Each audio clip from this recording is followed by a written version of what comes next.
Merong meet and greet sina Jelly de Belen at Ariel Rivera. Yung pakiramdam ko na makatrabaho yung mga artista, napakasarap sa feeling kasi napapanood ko lang sila sa TV. Ngayon, nakatrabaho ko sila. Bali, production assistant. Nag-a-assist tayo ng mga kailangan nila. Especially yung pag-setup ng camera, in-assist natin si Benjo. Tapos, si Rolly Show, yung mga script, kung ano man yung mga kailangan nila, in-assist natin sila. Tapos yung mga table, minob natin kung ano yung magandang ambience at setup.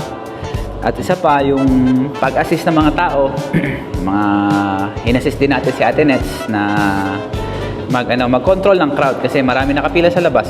Tapos para smooth lang yung in and out ng tao.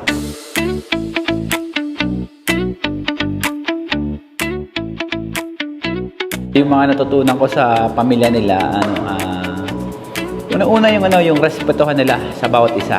Either matanda ka, bata, they show respect to each other. Importante yun kasi ganun din yung pagpapalaki sa akin ng magulang ko. Show respect. Ganun din yung itinuturo ko rin sa anak ko na respeto kung sino mang kaharap, either bata o matanda. You have to show some respect. Mensahe ko kay Ate Nets, simple lang. Maraming salamat Ate Nets. Shoutout sa'yo. Ikaw yung isa sa mga naniwala nung baguhan pa lang ako. Hanggang ngayon, napatuloy na naniniwala. Shoutout sa'yo, Ate Nets. Maraming salamat sa tiwala. Napaka-simple to deal with, very pleasant person. That's our honest opinion with her. Yes. And I think we lucked out in getting a new friend in her, or having a new friend in her.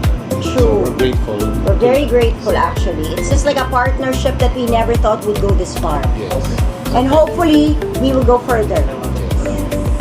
Sa mga hindi pa nakakadiskubre ng Lolo Benz Vico, kung di nyo pa nadidiskubre, punta na kayo sa Nets para madiskubre nyo ang Lolo Benz Vico at inyong matimosan.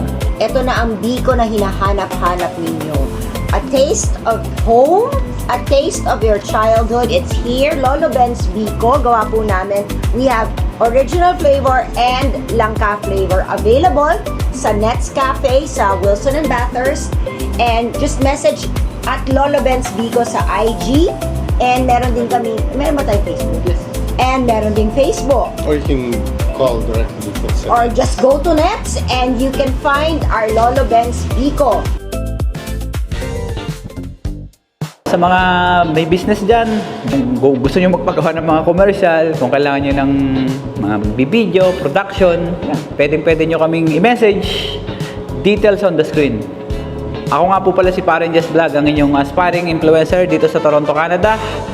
Kung di pa po kayo nakasubscribe sa ating YouTube channel, make sure to hit that button. And meron din po tayo mga Facebook, Instagram, TikTok. Pare-pares po yan. Paren Jess Vlog with a single S.